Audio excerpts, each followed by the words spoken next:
Hello everyone, आज है 24 अगस्त और आज इस वीडियो में हम बात करने जा रहे हैं यस बैंक के बारे में। देखिए 17 रुपये का ये शेयर है और देखा जाए तो पिछले कुछ दिनों से ना ये मूव ही नहीं कर रहा।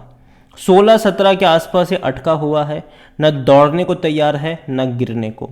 लंबे समय से इसी रेंज के आसपास ये भटक रहा है।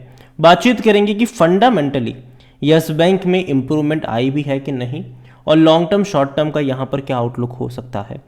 देखिए वीडियो को शुरू करूँ उससे पहले अगर आपने अभी तक चैनल को सब्सक्राइब नहीं किया है तो प्लीज़ अभी इसे सब्सक्राइब कर लीजिए, क्योंकि आगे भी बहुत सारे वीडियोस हैं जो आपको काफ़ी ज़्यादा हेल्प करेंगे।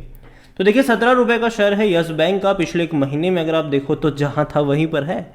लेकिन अगर दूसरी तरफ हम निफ्टी बैंक को देखें तो आज अगर हम देखें तो पहले निफ्टी बैंक में एक अच्छी तेज़ी आई थी, तकरीबन 250 पॉइंट आज के दिन में निफ्टी बैंक दौड़ गया था।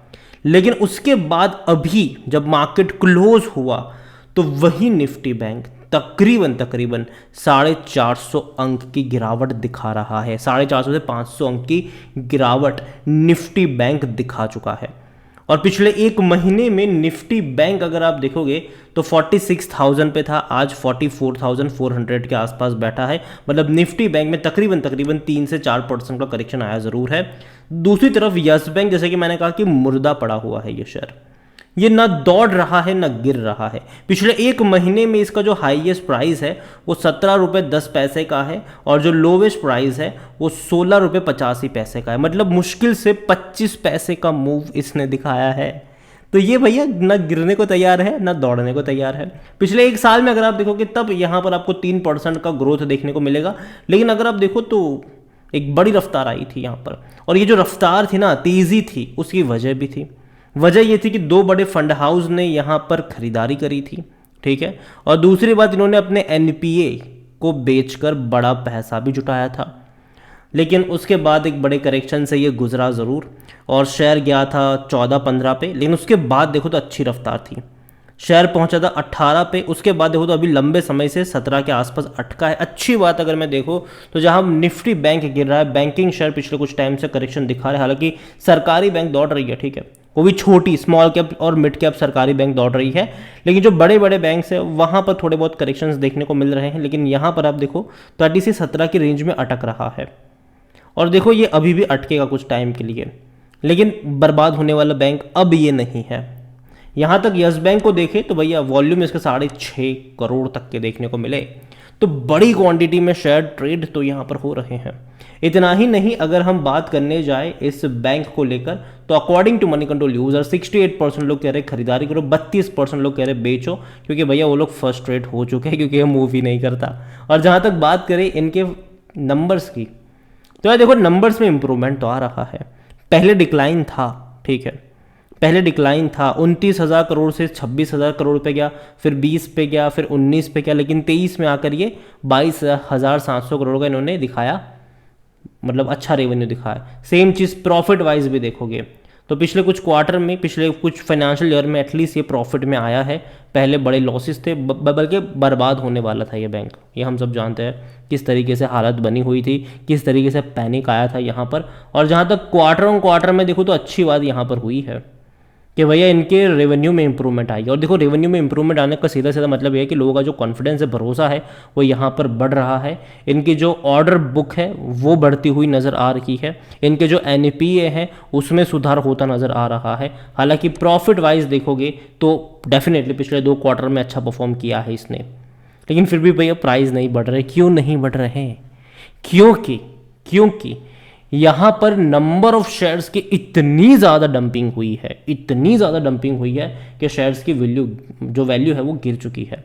यहाँ पर अगर आप इसका पी रेशो देखोगे तो भैया वो 63 का। देखो 17 रुपये देखने में सस्ता लगता है, लेकिन अगर आप एक्चुअली वैल्यूएशन के हिसाब से जाओ तो इसका पी रेशो 63 का है, जो कि महंगा है सेक्टर पी 16 के मुकाबले। और बाकी बैंक्स के पी देखें तो HDFC 26 का पी है, ICICI 20 का पी है, कोटक 23 का पी है।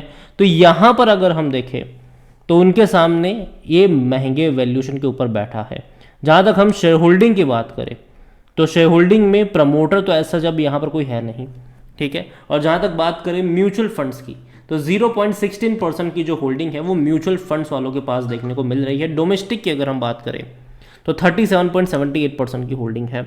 और देखो एक बड़ा इवेंट्स यहाँ पर जो हुआ है वो ये है कि जब ये बैंक दिक्कत में था, प्रॉब्लम में था, तकलीफ में था, तब कह सकते हैं कि कई सारे बैंक्स यहाँ पर आए, हाथ बढ़ाए इसके लिए और शेयर्स खरीदारी करी यहाँ पर, ठीक है। लेकिन बाद में क्या हुआ, बाद में ये हो कि बैंक बच तो गया, लेकिन 3 साल का लॉक इन पीरियड था, वो लॉक इन पीरियड खत्म हो चुका है। तो जिन लोगों ने भर भर के खरीदारी करी थी, जिन बैंक्स ने 10-10 रुपये पर खरीदारी करी थी, आज शेयर 17 रुपये पर ट्रेड कर रहा है, 3 साल में अच्छा रिटर्न मिल चुका है। चांसेस है कि भैया वो प्रॉफिट बुकिंग करे, और ये एक पॉसिबिलिटीज़ है जिसके चलते मैं मानता हूँ कि अगर यहाँ से ये मान लीजिए कि 17 से ये भाग के कभी 18, 19, 20 पे जाता है तो एक प्रॉफिट टेकिंग देखने को मिलेगी, और वो रिटेल की तरफ से नहीं आएगी, वो जो बड़े बड़े इंस्टीट्यूशन, बड़े बड़े बैंक्स ने जो खरीदारी करी थी वहाँ से शायद आ सकती है। एफआईज के पास 23.79% की होल्डिंग है रिटेल, और इधर की मिलाकर 38.26% की होल्डिंग देखने को मिल रही है। देखिए ओवरऑल यस बैंक मेरे हिसाब से खराब बैंक नहीं है, बर्बाद होने वाला बैंक नहीं है, बैंक बच चुका है। बस ये है कि बहुत ज़्यादा नंबर ऑफ शेयर्स की डंपिंग हुई है, और जिसके चलते भैया इनका जो वैल्यूएशन है वो काफ़ी हद तक गिर चुका है, और यही वजह है, मतलब सॉरी महंगा हो चुका है, ये आप यहाँ पर कह सकते हो। तो अभी ना इस वैल्यूएशन को जस्टिफाई करने के लिए ना इनको भैया और ज़्यादा प्रॉफिट और रेवेन्यू कमाना पड़ेगा, अगर नहीं कमाते हैं तो दिक्कत में आ सकता है ये। और यही एक सबसे बड़ी वजह है कि यार थोड़ा बहुत प्रॉब्लम ये फेस कर रहा है। ओवरऑल मैं यस बैंक को लेकर कहूँगा कि देखो, अगर आप में लॉन्ग टर्म तक बने रहने का भैया जिगरा है तो ही बनो यहाँ पर, ठीक है। क्योंकि ये 1-2 महीने, 3-4 महीने ये मुर्दा की तरफ बैठा रहेगा, लेकिन एक टाइम आएगा जब इस तरीके के मूव भी आएंगे कि 16 से सीधा ये 18 पे चला जाए, ठीक है, या फिर 18-19 से सीधा 20-22 पे चला जाए। ये आएगा लेकिन बहुत टाइम लगेगा उसके लिए, लेकिन आएगा ज़रूर ऐसा मूव। तो मैं यही कहूँगा कि यहाँ से मैं मानता हूँ कि वही लोग बने रहे जो मतलब लॉन्ग टर्म का आउटलुक लेके चल रहे हैं, जिनका शॉर्ट टर्म का आउटलुक है। अगेन मैं कहूँ दूरी बनाए रखो इससे, ठीक है। और स्विंग ट्रेड के लिए तो अभी मैं इसको करूँगा भी नहीं, क्योंकि बहुत वो हो भी नहीं रहा है यहाँ पर। तो यही कहूँगा मैं आपसे कि हाँ, अगर यस बैंक का शेयर आपको 16 रुपये के करीब मिलता है, डेफिनेटली मुझे लगता है कि मौके बन सकते हैं, लेकिन उन्हीं के लिए जो लॉन्ग टर्म के लिए यहाँ पर बने रहना चाहते हैं। बाकी मर्जी आपकी है। और इसके अलावा एक और बैंक है IDFC फर्स्ट बैंक, बेहतरीन परफॉर्मेंस इसने दिखाया, 10% की तेज़ी इसने दिखाई। आज हल्का सा करेक्शन ज़रूर है, लेकिन कोई उतना बड़ा करेक्शन नहीं है। लेकिन हाँ, अगर हाई से कंपेयर करें जो कि 93 रुपीज़ 50 पैसे का था, वहाँ से करेक्शन बड़ा ज़रूर कह सकते हैं आप इसको। लेकिन पिछले 1 महीने में अच्छा रिटर्न कमा कर दिया, 1 साल में भी अच्छा रिटर्न कमा कर दिया। और अगर आप चाहते हैं कि मैं इसके ऊपर भी एक डिटेल वीडियो बनाऊं तो कमेंट में IDFC फर्स्ट बैंक का नाम लिखिएगा। जितनी ज़्यादा कमेंट आएगी उतना जल्दी वीडियो आएगा। इसके अलावा यस बैंक के बारे में भी आप क्या सोचते हैं वो भी आप मुझे कमेंट में लिख के बता सकते हैं। Thank you.